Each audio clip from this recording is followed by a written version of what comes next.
Bonjour à tous et bienvenue. La cérémonie d'ouverture de la 4e édition de Festi Éclat a eu lieu le samedi 18 novembre à la paroisse Saint-Esprit de Moqueville, placée sous la présidence de Monseigneur Raymond Awa, évêque du diocèse de Grand Bassam. Le peuple Nzima et la Société des missions africaines SMA étaient à l'honneur de cet événement religieux et culturel.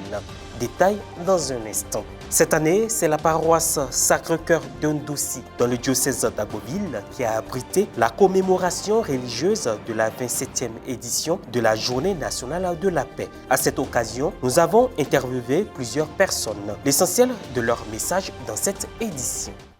La 4e édition du premier festival de la foi chrétienne en terre ivoirienne, dénommé Festi Éclat, s'est ouverte le samedi 18 novembre dernier à la paroisse Saint-Esprit de Moqueville à Grand Bassam.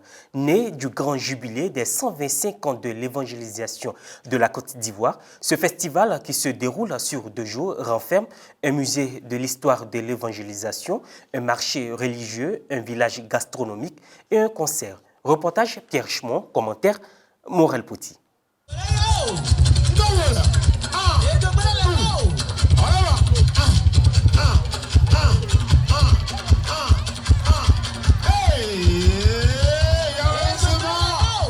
C'est sur l'esplanade de la cathédrale Saint-Esprit de Moqueville en construction que s'est déroulée la 4e édition de Festi Éclat. Un festival pour faire revivre en images et en louanges l'histoire de l'évangélisation du pays. Je suis vraiment très content de découvrir cette richesse du diocèse de Grand Bassam. Vraiment, merci à notre évêque, Monseigneur Raymond Awa, pour cette grande opportunité et de participer à ce Festi Éclat, qui est un moment de joie et aussi un moment de découverte de notre culture. Ce rendez-vous de la mise en valeur des acquis et prouesses en matière de la foi chrétienne catholique a eu pour thème général l'évangélisation du diocèse de Grand Bassam. Une attention particulière a été portée sur le peuple Nzima et la Société des missions africaines SMA. Tout l'honneur est pour nous, peuple Nzima, d'avoir été donc mis au centre de ces activités et d'avoir porté le peuple Nzima comme peuple à l'honneur. Et ça nous permet donc, comme vous l'avez vu, de présenter notre culture. Ça nous permet de présenter toute la diversité culturelle du peuple Nzima. Et ça, c'est un plaisir. Au cours de cette cérémonie d'ouverture, 2 sous-thèmes ont été abordés. La Société des missions dans l'évangélisation de la Côte d'Ivoire, exposée par le révérend père Antoine-Marie Koné. Ça n'a pas été une mission facile parce qu'il y a eu beaucoup de morts dues à la fièvre jaune et aux conditions climatiques, mais les pères SMA ont continué leur zèle apostolique afin de pouvoir permettre qu'éclose l'Église ici en Côte d'Ivoire et spécialement dans le diocèse de Grand Bassam. Et la seconde communication sur l'évangélisation du peuple Nzima a été développée par Dr Richard Ekra. Nous avons donc situé ses origines historiques, ses origines mythologiques. Nous avons donc présenté son organisation sociale qui est essentiellement fondée ou axée sur 7 grandes familles. Nous avons donc également présenté d'autres richesses du patrimoine culturel Nzima, à savoir donc des danses, notamment les danses royales que sont le kété, la doua, le fotonflon. Au cours de ce festival, ce fut des visites de stands marquées aussi par des échanges d'informations et d'expériences missionnaires pour permettre aux festivaliers d'approfondir les sujets qui les accrochent. Nous avons visité beaucoup de stands, dont le stand de liturgie, où nous avons appris beaucoup de nouvelles choses. Nous avons vu les objets liturgiques qui ont utilisé Monseigneur Adon Akishi, le premier évêque de notre diocèse. Et nous étions époustouflés de voir tous ces objets encore en bon état. C'est vraiment important de donner l'occasion aux gens de se rencontrer, de fêter ensemble, de découvrir le diocèse, de découvrir les réalités du diocèse et puis de marcher ensemble. C'est vraiment extraordinaire. Je crois que c'est une belle activité. Donc vraiment, je suis très heureux d'être à cette activité qui, à mon avis, est très importante pour l'annonce de l'Évangile. Festi Éclat, événement à la fois religieux et culturel renferme le musée de la foi et des expositions vente d'objets liturgiques. Ananié, nous avons à notre stand des chapelets, des Bibles, la Bible africaine, des votives. Au stand de Radio Espoir, ici nous avons notre première table de mixage qui date de 33 ans. Une radio qui nous permettait de capter Radio Vatican. Puisqu'en son temps, il n'y avait pas d'internet. Monseigneur Joseph Akichi a utilisé comme ornement liturgique pour célébrer la messe. Nous avons le calice ici, les calices qu'il a utilisés, les patènes que je tiens en main. Nous avons aussi l'ostensoir qu'il a utilisé.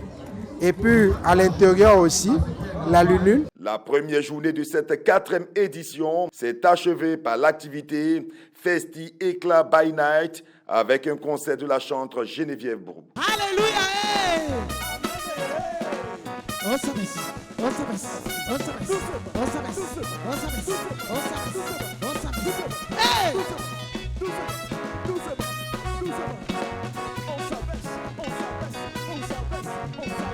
La paix est tellement précieuse que nous ne nous lasserons jamais d'en parler et de la rechercher. Le mercredi 15 novembre dernier, en la fête des Saints Albert le Grand et Joseph Mukasa, la Côte d'Ivoire a célébré la 27e édition de sa journée nationale de la paix. Plusieurs personnes se sont prononcées au sortir d'une messe dite pour l'occasion en la paroisse Sacré-Cœur d'Ndouci. Des précisions avec Myriam Roxaneno. Mercredi 15 novembre 2023, date de la commémoration de la 27e édition de la Journée nationale de la paix en Côte d'Ivoire. Dans le diocèse d'Agboville, précisément à la paroisse Sacré-Cœur de Ndouci, religieux, autorités politiques, administratives et coutumières, ainsi que de nombreux fidèles, étaient réunis et ont prié pour la même cause. Des propos ont été recueillis au sortir de la messe, présidée par l'ordinaire du lieu, Son Excellence, Monseigneur Alexis Touabli-Yulo. Ce que nous émettons, c'est que ce ne soit pas une paix romaine, comme on dit, une pax romana, mais que ce soit réellement une paix qui émane du Sacré-Cœur de Jésus. Sans la paix, nous ne pouvons rien au niveau de développement. Sans la paix, nous ne pouvons rien même au niveau spirituel, parce que Dieu parle à un cœur paisible. Alors, cette denrée rare, c'est ce que nous souhaitons pour toute la Côte d'Ivoire et la sous-région. Dans un esprit de solidarité, les frères des autres confessions religieuses se sont joints à la communauté catholique de Ndouci pour implorer Dieu. Quand on dit « Assalamu alaikum », c'est souhaiter la paix pour celui qui est en face de vous. Et aujourd'hui, dans cette église, il n'y avait que de l'amour, il n'y avait que de l'entente. On a diffusé des messages d'amour, d'unification. Vraiment, c'était grand, c'était beau, c'était bien. Nous nous sommes sentis, même dans la mosquée, parce que tous ces messages qui étaient là, ces mêmes messages, on les retrouve dans la mosquée. Après les conflits qui ont créé des tensions dans la circonscription, le premier magistrat de la commune, lui-même chrétien, s'est réjoui de la messe spéciale pour la paix et a adressé son message. La commission épiscopale d'Espace Justice et Paix, à travers son président, Monseigneur Yedo, et son secrétaire exécutif, notre père, l'abbé Abékan, et vraiment qui ont bien voulu organiser cette cérémonie ici en Ndouci pour qu'on puisse célébrer la paix. Et ce que je peux retenir est que Dieu est avec nous. Nous avons pensé que Dieu nous avait abandonnés au moment où nous avons connu des moments troubles. Mais Dieu nous a châtiés et Dieu est avec nous. Et donc voilà pourquoi il y a eu cette cérémonie. Et je crois que c'est un départ nouveau avec cette cérémonie, n'est-ce pas, qui marque aussi la célébration de la Journée de la paix. Et que j'invite à cette occasion la population de Ndouci, tout le monde, à aller dans le sens de la paix. L'absence de perturbations, de troubles, de guerres et de conflits est un souhait émis par tous. Le message de paix, comme ici en Ndouci, nous avons déjà commencé cela. Donc nous faisons tout pour que la paix y ait en Ndouci, y compris les ethnies comme les confessions religieuses. Puisque le chef actuel, c'est son mot d'ordre, changeons de mentalité pour qu'il y ait la paix à Ndouci et en Côte d'Ivoire. Depuis près de 10 ans, vraiment, on a souffert des guerres passées, on ne peut même pas sortir. Tu vas au travail, tu as fui pour rentrer à la maison. Dieu merci, avec la sagesse les uns les autres, ça va. Aujourd'hui, cette journée de paix, vraiment, est une joie pour nous. Nous savons que, à partir de cela, la paix va revenir définitivement en Ndouci. Donc, cette messe, la paix va embraser toute la Côte d'Ivoire. Et voilà, c'est la fin de cette édition. Bon début de semaine à tous.